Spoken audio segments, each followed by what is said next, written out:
Today we're going to be in the book of Nehemiah, and this is a book that I heard preached from a lot throughout my life in the church.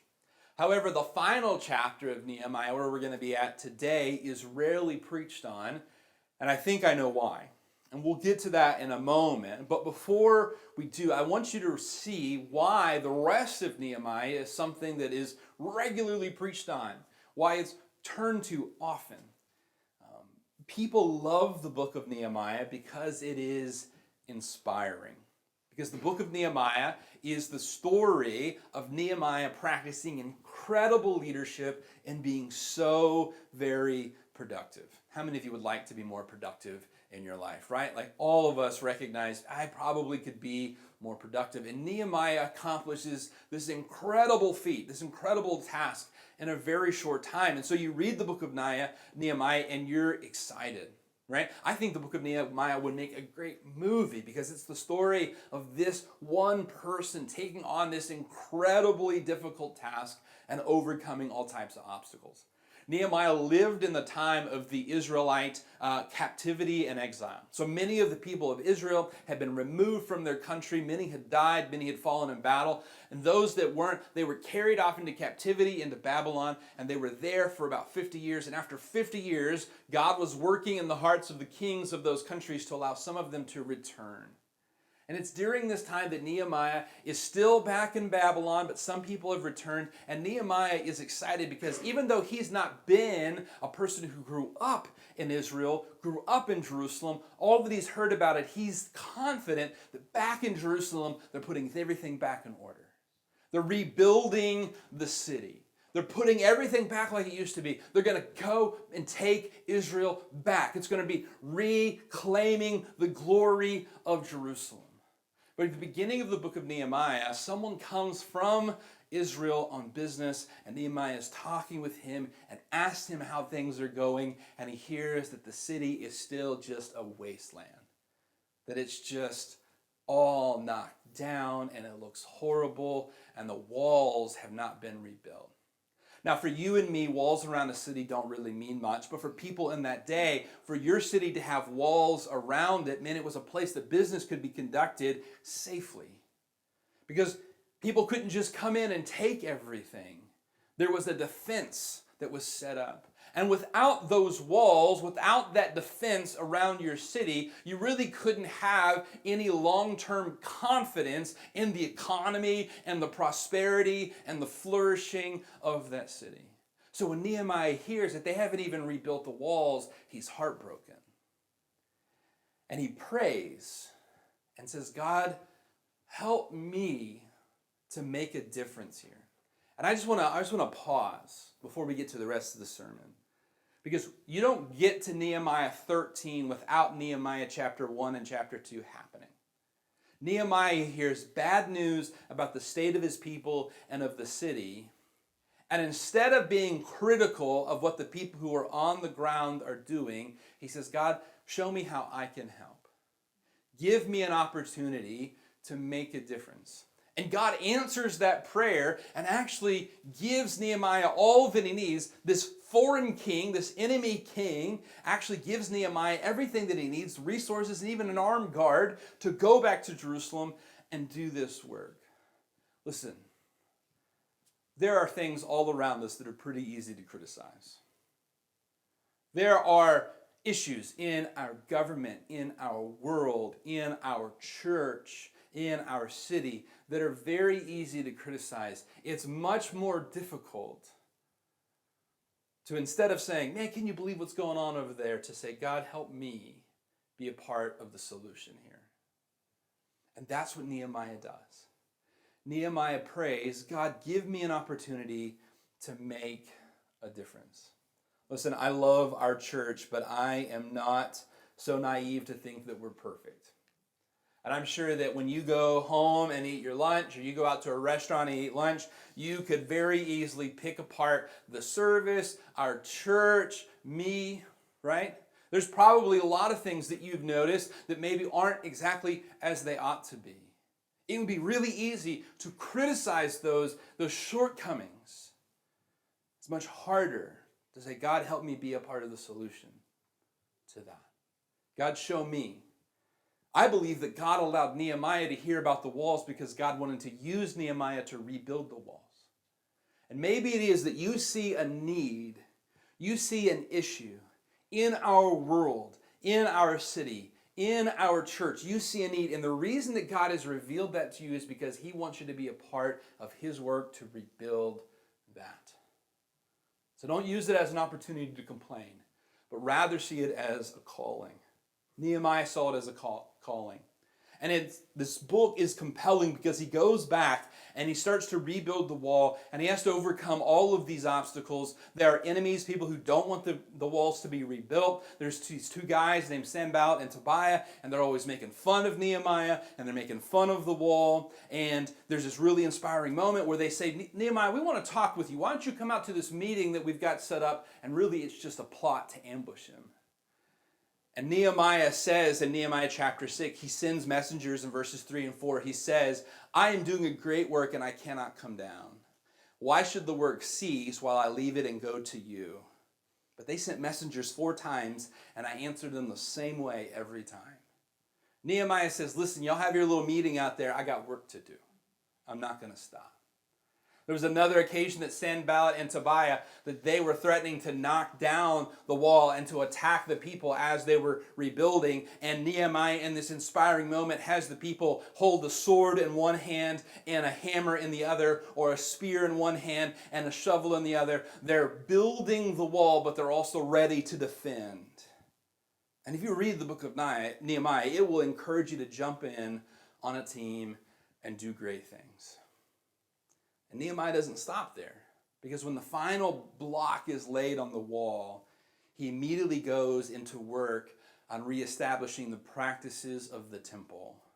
He works on the genealogies of the people to make sure that people are right. They're back at the properties that belong to them. Then he has Ezra read the books of the law so that people understand the truth. He preaches, and it's an incredibly moving worship service because people stand the entire time and listen to Ezra preach for hours, past lunch, up to dinner. And the people listen, and they're moved, and they cry, and they repent. See, Nehemiah wasn't just concerned with the physical walls around the city. He wanted to see the practices, the spiritual routines and rituals of God's people to be reestablished. It's all beautiful. Then there's chapter 13. And the reason that chapter 13 is often neglected is that chapter 13 tells us what Nehemiah finds when he comes back. He builds the wall, he reinstitutes the practices, he gets everything put back together, and then he has to go back to Persia, back to serve at his post in the Persian government. And then when he's given some opportunity to return some years later, he comes back to Jerusalem and he finds that everything he worked on has fallen apart. Now, the wall is still standing. It's still there. But all of the practices and the culture and the city and the temple that those walls were meant to protect have been corrupted. They've become pagan. You see, what we find in Nehemiah chapter 13 is that Nehemiah can build a wall, and he can put people in right places and into the right roles that were laid out in Scripture, but Nehemiah couldn't change the hearts of the people. And once Nehemiah and his strong, visionary leadership left, the people returned to what they really valued. I want you to see this morning that no matter our vision at Faith Church, no matter our culture or our mission, over time, what we truly value will reveal itself. What we value, what we treasure, what we hold dear will become evident over time. Look with me at Nehemiah 13 and verse 4. Now before this is Nehemiah talking about all this stuff that he's found out. Eliashib, the priest, having authority over the storerooms of the house of our God, was allied with who? Tobiah. Do you remember the two people I told you who were Nehemiah's worst enemies that were trying to undo all of the work that he was doing? The priest, the person who's in charge of the temple, he makes an alliance with who? Tobiah. This very guy that was working against Nehemiah.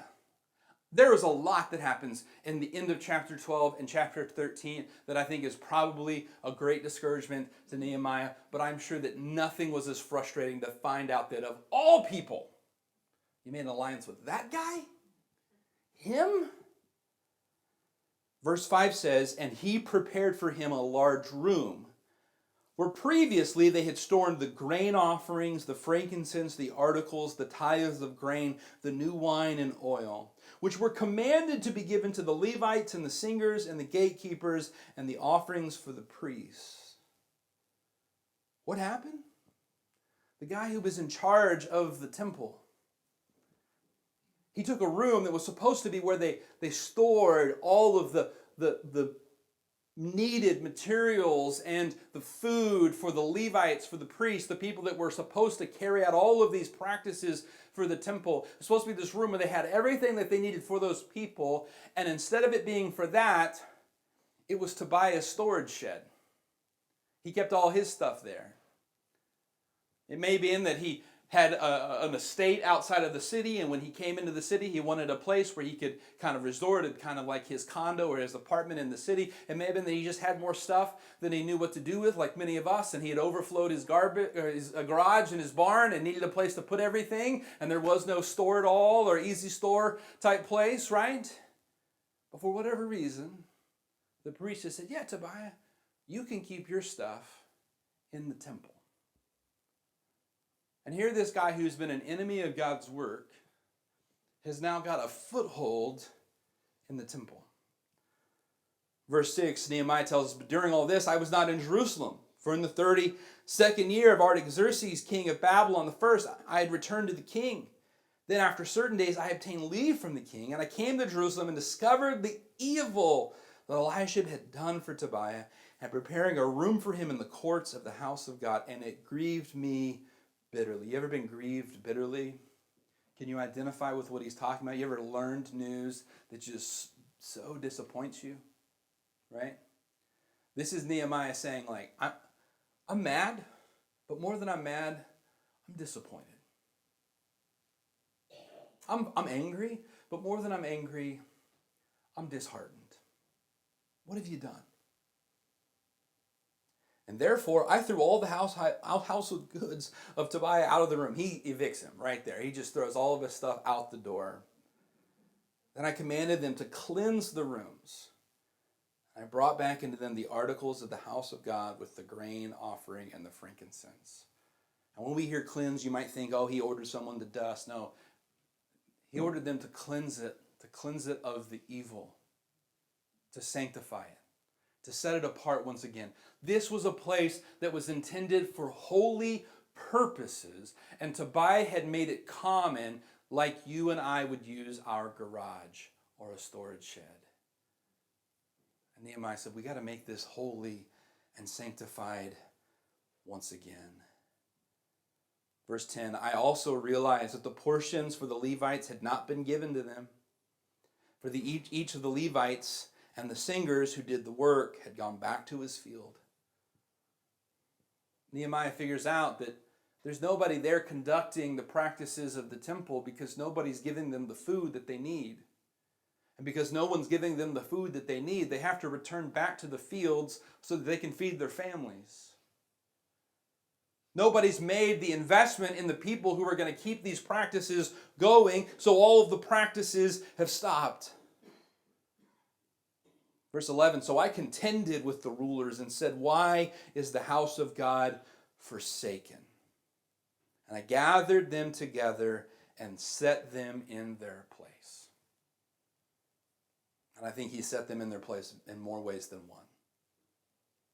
Then all of Judah brought the tithe of grain and the new wine and the oil into the storehouse. And I appointed as treasurers of the storehouse Shemaiah as priest, Zadok the scribe, and the Levites, Pedaiah. Next to them was Hanan, the son of Zachar, son of Mattaniah, for they were considered faithful.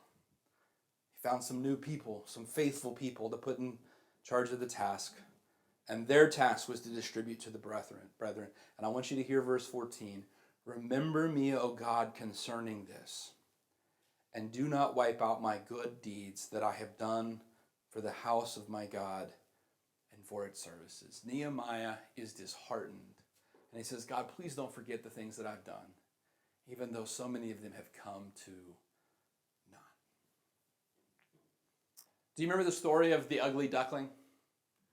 It's a fable, a fairy tale written by Hans Christian Andersen long ago. And I remember hearing it when I was a kid, and the story goes that there's a family of ducklings that all hatch, and one duckling is super ugly, right? He doesn't look like the rest of the ducks. He's weird.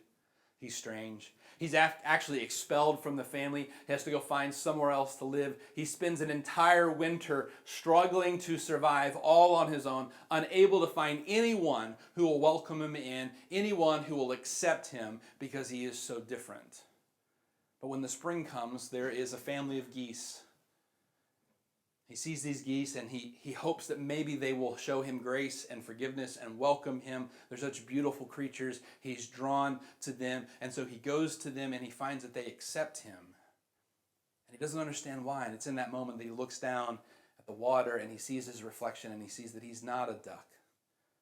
He's a swan. He's a goose. He's with the right family now. Over time, his real nature was revealed. And the point of the story being that over time, who you are on the inside will come shining through, right? And we'll tell kids, it doesn't matter if you're ugly, right? The good will come shining through one day. That's the lesson I got when I was a kid. Maybe I was the only kid in class who got that one.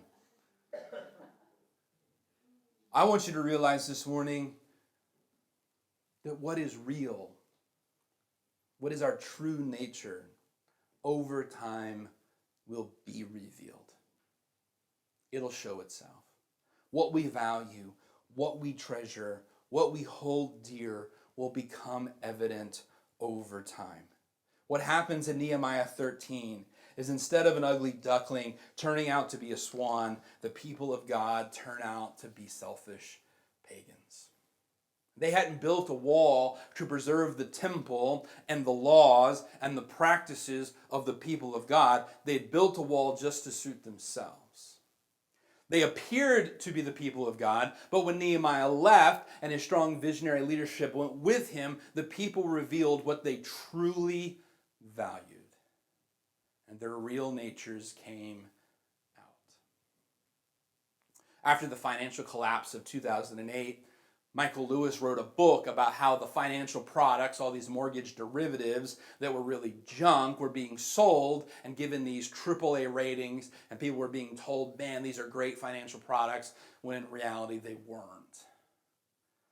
And what was happening was this massive fraud that was being perpetrated by all of these people who were part of this house of cards, and once it started to fall apart, it all came crashing down.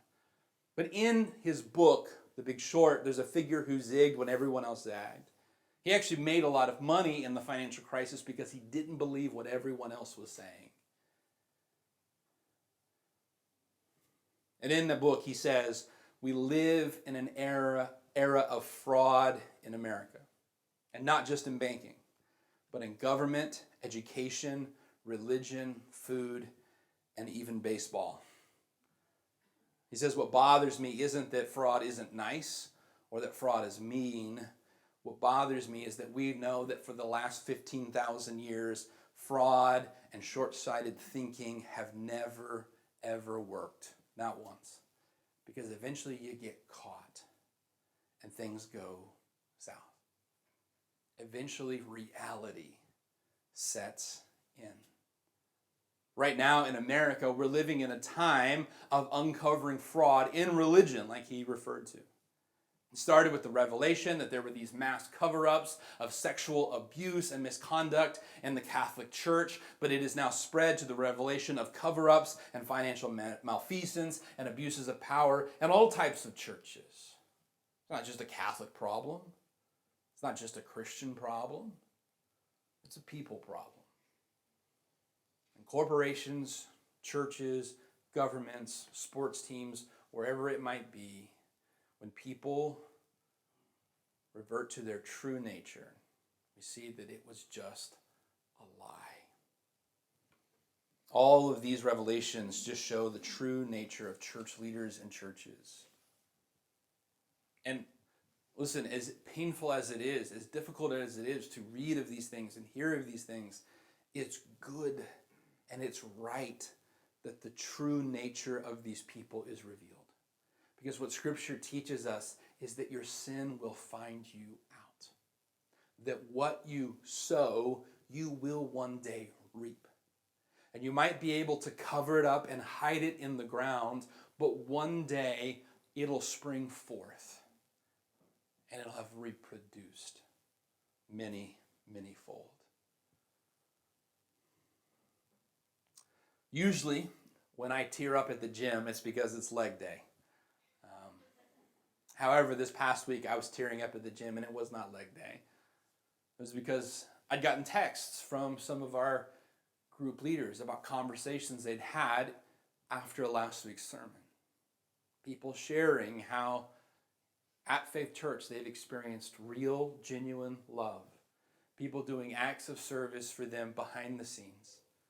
Not to receive praise, not to be on display, but God working through people behind the scenes. And I teared out because what that reveals, what that shows, is what we truly treasure and value. What matters. Jesus said in the Sermon on the Mount at Matthew chapter 6, where your treasure is, there will your heart be also. And if what we value is the limelight, if what we value is how people perceive us, if what we value is what others think of us, then we'll only do kindness when it's on display, when it's for show. But if what we value is love, then that love will move us to act, whether or not someone's watching, whether or not there's a photographer nearby.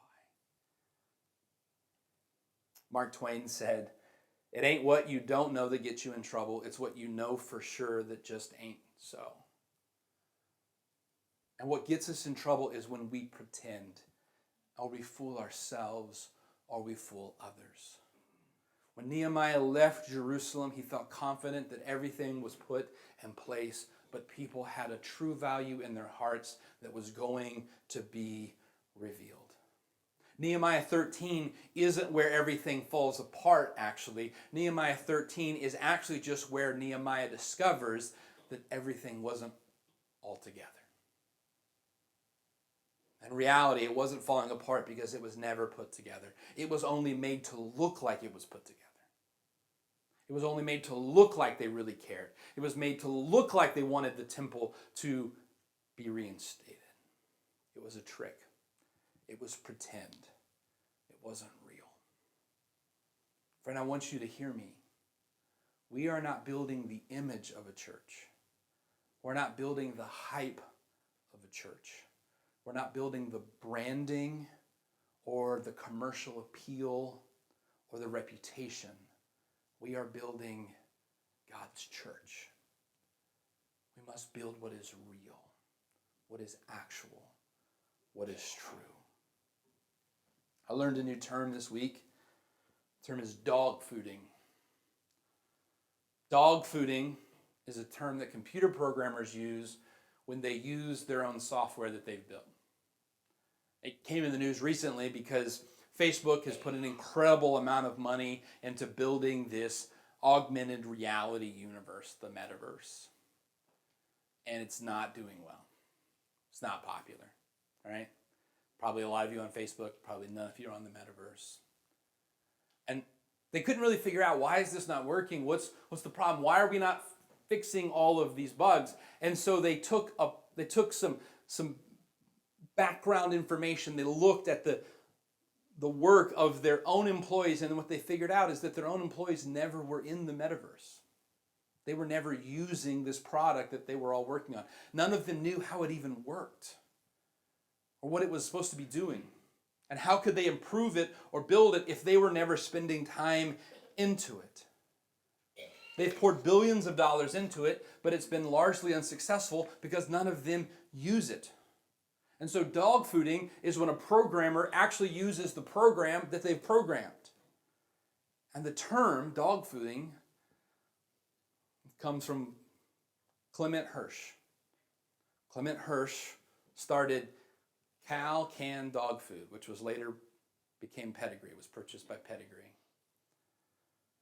And he created this phrase because at his quarterly shareholder meetings, he would give a report of everything that had happened in the company over the last 3 months. And once all of the questions had been answered and the report was done, he would walk over to a table where there was a display of dog food. He would crack open a can and he would eat it with a spoon. Because his thing was, we have the best dog food. The quality of the meat in our dog food is better than the quality of meat that most people eat. And he was showing, I believe this so strongly, and I have worked so hard to make sure that we have quality dog food in our quality meat in our dog food. I'm willing to eat it myself. I'm afraid that many times that we think of church as something that other people need.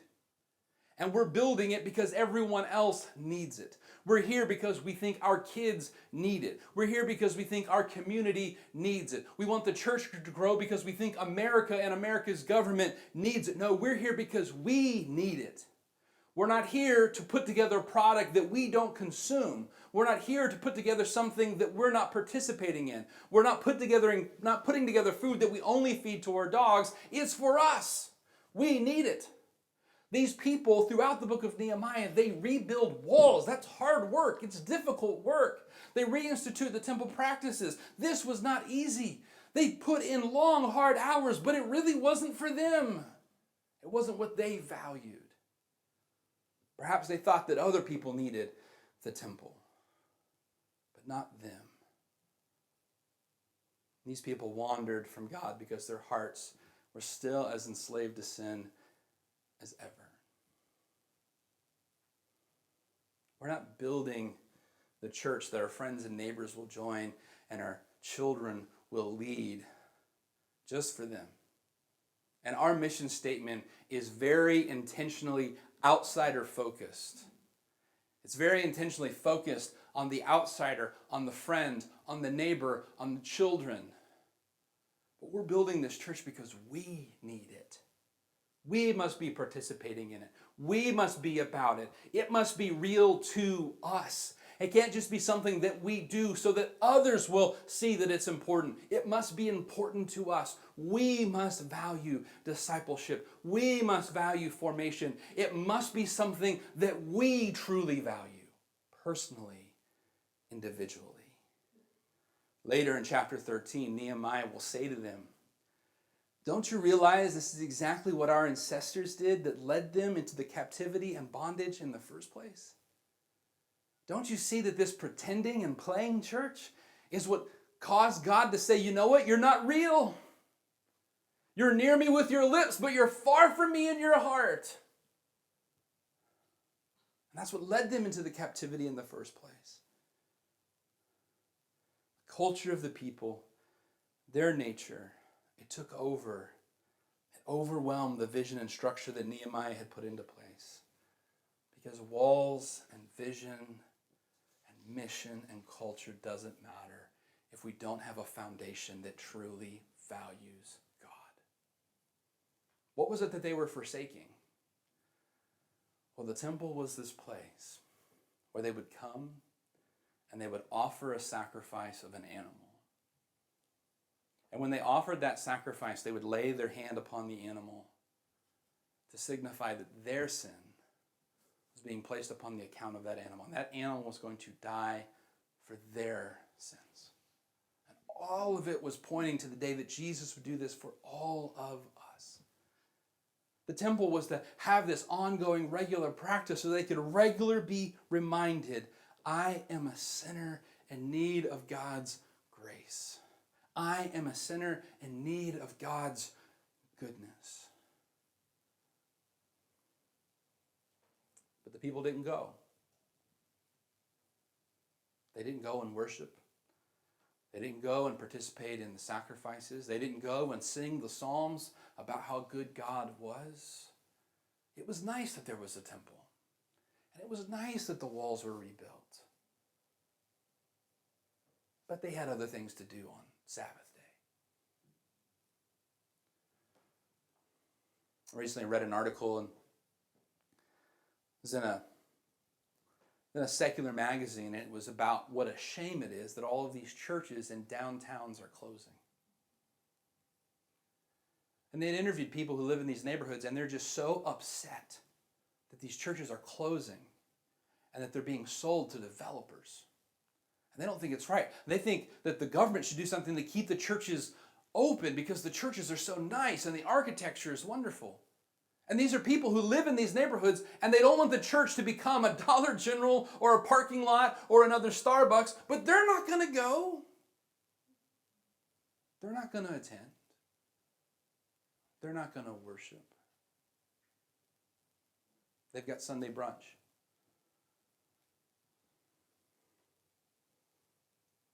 We need structure. We need vision and mission. We need right culture. But all of it is meaningless if we don't value Jesus. If we don't value Jesus in our hearts. You know, it's interesting, if you read the Gospels, Jesus spends 3.5 years with the disciples and doesn't really give them a whole lot of structure or plans.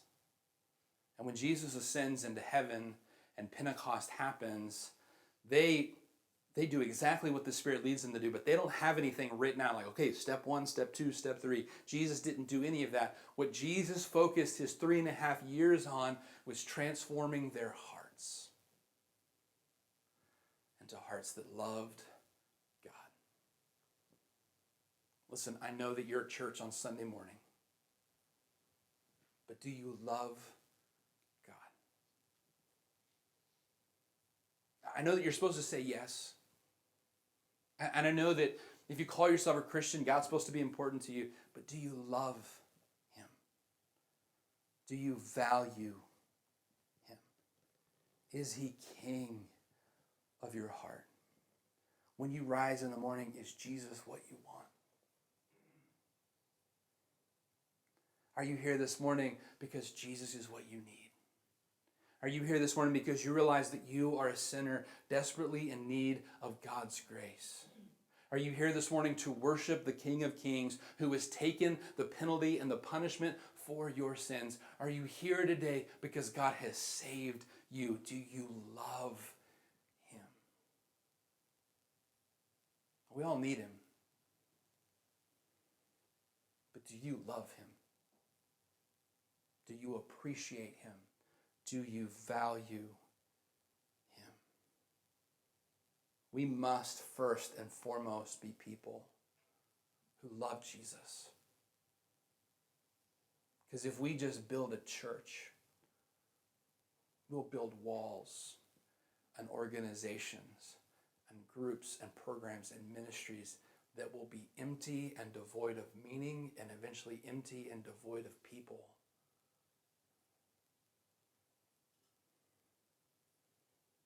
It'll come to be filled with junk that we really value. That time on the calendar, those rooms in our hearts, they will be filled with what we really value. Do you love Jesus? Let's bow our heads for a word of prayer.